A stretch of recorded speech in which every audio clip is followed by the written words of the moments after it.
Good generic time of the day, product people. Alan Neal here for the PDM Show, at the PDM Show on Twitter and Facebook, pdm.show on the web. What I want to talk about in this Drivecast is, do you still use roadmaps? I got triggered on this by a LinkedIn post that somebody did today. I will not share their name, but they were basically saying, that we should stop road mapping. Don't roadmap anymore. Don't produce roadmaps. As an alternative, they were recommending a framework they called GIST, G-I-S-T. So they went on to then show two diagrams. They said, okay, with road mapping, you typically take a strategy, product strategy. You decompose that into chunks of value that you deliver, that you express as a roadmap, and then you typically have projects that you're executing against that roadmap, and then tasks that you're executing within those projects. And this person was recommending, let's throw that away. That is not very helpful. Instead, we should have our GIST, G-I-S-T framework. And the G in GIST stands for goals, so we should have goals. The I in GIST stands for ideas, so we should have ideas that support, I guess, or feed into our goals or are derived from our goals. And then we should have step projects, which I guess the concept is these are kind of like step functions towards realizing our ideas or executing our ideas. And then the T in GIST is for tasks. So we have goals, we have ideas, we have step projects, and we have tasks. And my question online to the poster was, wait a second here. When I started doing roadmaps for my product back in the 1990s, the main value of these roadmaps, both internally and externally, was to communicate commitments. So it was basically to say, listen, we're committing to this, deliverable in some generalized time frame, and those time frames would typically be communicated in terms of quarters.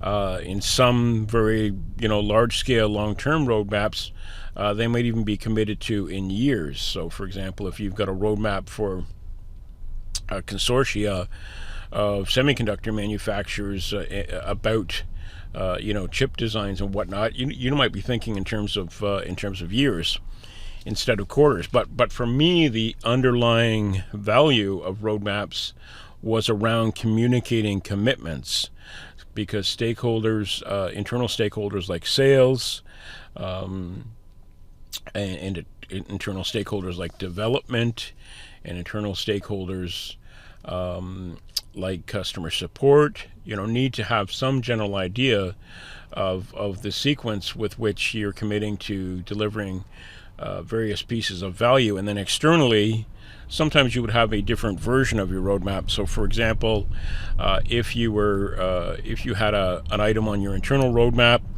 let's say for the for the third quarter of 2018, you might on your external roadmap say that you're going to deliver that in the second half of 2018. In other words, give yourself a bit of wiggle room, but you're still sending a signal. You're still making a commitment to your customers and your prospects, potentially, about when you're going to deliver something. So I was really surprised to see this, and the poster was actually a director of product management for a software company. But I was surprised to see this poster, recommending that we don't need to do that. We don't need commitments between our stakeholders, because when I look at that GIST model, goals, okay, we all need to have goals. That's cool, but there's nothing typically in a goal that says that we're committing to doing anything in any frame of time. And then we've got ideas. Ideas are great. Everybody loves ideas on whiteboard sessions. But again, there's no element of commitment in an idea.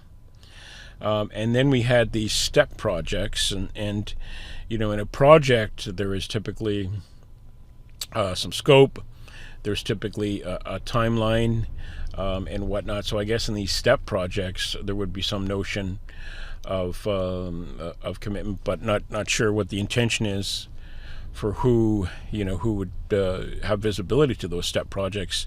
And then you've got tasks, and as we all know, tasks, yes, they typically have deadlines, but oftentimes they can get moved, estimates change. So in my mind, this GIST framework just misses the whole point of roadmaps, which is about commitment and drawing a line in the sand, which people need to be able to interoperate and have trust and be able to carry things forward. So, interested in your perspective. Do you still use roadmaps in your organization, in your teams, for your products, or are you using some other mechanism for managing your work and communicating your commitments?